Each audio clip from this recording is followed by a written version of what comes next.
താനൂരിൽ നിന്നുള്ള പോലീസ് സംഘം ഇപ്പോൾ പുനെയിലെത്തിയിട്ടുണ്ട്. ഒരു വനിതാ പോലീസ് അടക്കം 3 അംഗ സംഘമാണ് പുനെയിലെത്തിയത്.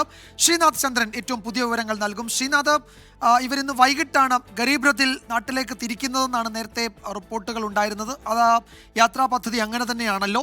മറ്റൊന്നിനി അവിടെ എന്തെങ്കിലുമൊക്കെ നിയമ നടപടികൾ ബാക്കിയുണ്ടോ കേരള പോലീസിനും ഈ കുട്ടികൾക്കും?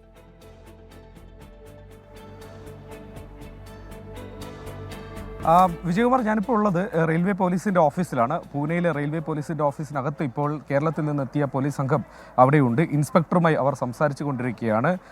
SI സുജിത്തിൻ്റെ നേതൃത്വത്തിൽ 4 പേരാണ് വന്നിട്ടുള്ളത്. ഒരു വനിതാ പോലീസ് ഉദ്യോഗസ്ഥരും ഇവരോടൊപ്പം ഉണ്ട്. ഏതായാലും അവർ ഇപ്പോൾ മറ്റ് നടപടിക്രമങ്ങൾ, രേഖകളും മറ്റും കൊടുക്കുന്ന നടപടിക്രമങ്ങൾ ഇപ്പോൾ പൂർത്തിയാക്കുകയാണ്.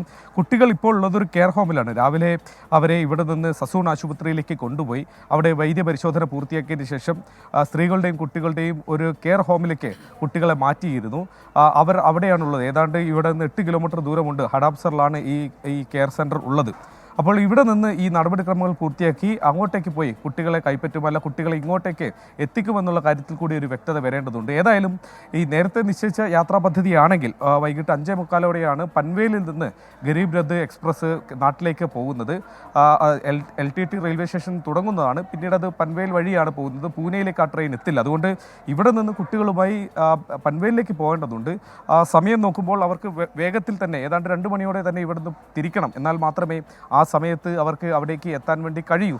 അതിനുള്ള ഒരു തിടുക്കം ഒരുപക്ഷെ ഇവിടെ ഇപ്പോൾ കാണാൻ വേണ്ടി കഴിയും. വേഗത്തിൽ തന്നെ കുട്ടികളെ സ്വീകരിക്കാനും പിന്നീട് നാട്ടിലേക്കുള്ള യാത്ര തുടങ്ങാനുമായിരിക്കും അവരുടെ ഒരു ശ്രമം. മറ്റ് നടപടിക്രമങ്ങൾ, കാര്യമായ തിരക്ക് ഇല്ല എന്നതാണ് മനസ്സിലാക്കുന്നത്. മറ്റ് ദീർഘ സമയത്തുള്ള നടപടിക്രമങ്ങളില്ല. ഇപ്പോൾ ഇൻസ്പെക്ടർ കാര്യമായി ഇവരോട് ഈ കേസിൻ്റെ പശ്ചാത്തലമൊക്കെ ഒന്ന് ചോദിച്ച് മനസ്സിലാക്കുന്നതാണ് നമ്മൾ മനസ്സിലാക്കുന്നത്. അതിനപ്പുറത്തേക്ക് കാര്യമായ നടപടിക്രമങ്ങൾ ഒന്നും തന്നെ ഇല്ല. ഏതായാലും നാട്ടിലെത്തിയതിനു ശേഷമായിരിക്കും കൗൺസിലിംഗ് അടക്കമുള്ള കാര്യങ്ങൾ കുട്ടികൾക്ക് നൽകുക. അത് രക്ഷിതാക്കൾക്കും ഒരുപക്ഷെ നൽകാനുള്ള സാധ്യതയുമുണ്ട്. കോടതിയിൽ ഹാജരാക്കിയതിനു ശേഷം മാത്രമേ ഇവരെ ബന്ധുക്കൾക്ക് വിട്ടു നൽകാൻ വേണ്ടി കഴിയൂ. അത്തരം നടപടിക്രമങ്ങൾ അവിടെ ശേഷിക്കുന്നുണ്ട്. ഒപ്പം ഇവരോടൊപ്പം യാത്ര ചെയ്ത റഹീം കേരളത്തിലേക്ക് പോയിട്ടുണ്ട്. അയാൾ അവിടെ വെച്ച് കസ്റ്റഡിയിലെടുത്ത് ചോദ്യം ചെയ്യും എന്നതാണ് DYSP പറഞ്ഞിട്ടുള്ളത്. അതുകൊണ്ട് മറ്റ് നടപടിക്രമങ്ങൾ, നിയമപരമായ നടപടിക്രമങ്ങളൊക്കെ ഇനിയിപ്പോൾ കേരളത്തിൽ വെച്ചാവും നടക്കുക. നാളെ ഉച്ചയോടെ താനൂരിലേക്ക് എത്തിക്കാനുള്ള ശ്രമത്തിലാണ് ഇപ്പോൾ. അങ്ങനെയെങ്കിൽ ഗരീബ് രഥ് എക്സ്പ്രസിൽ പോവുകയാണെങ്കിൽ അധികം വൈകാതെ തന്നെ പൂനെയിൽ നിന്ന് അവർക്ക് കുട്ടികളുമായി മടങ്ങേണ്ടതുമുണ്ട്. വിജയകുമാർ. യെസ്, ഒരു വനിതാ പോലീസ് അടക്കം 3 അംഗ സംഘമാണ് ഇപ്പോൾ പൂനെയിലെത്തിയിരിക്കുന്നത്. ഇന്ന് വൈകുന്നേരം 6 മണിയോടെയാണ് അവരവിടെ നിന്ന് കുട്ടികളെയും ഏറ്റെടുത്ത് കേരളത്തിലേക്ക് വരുന്നത്.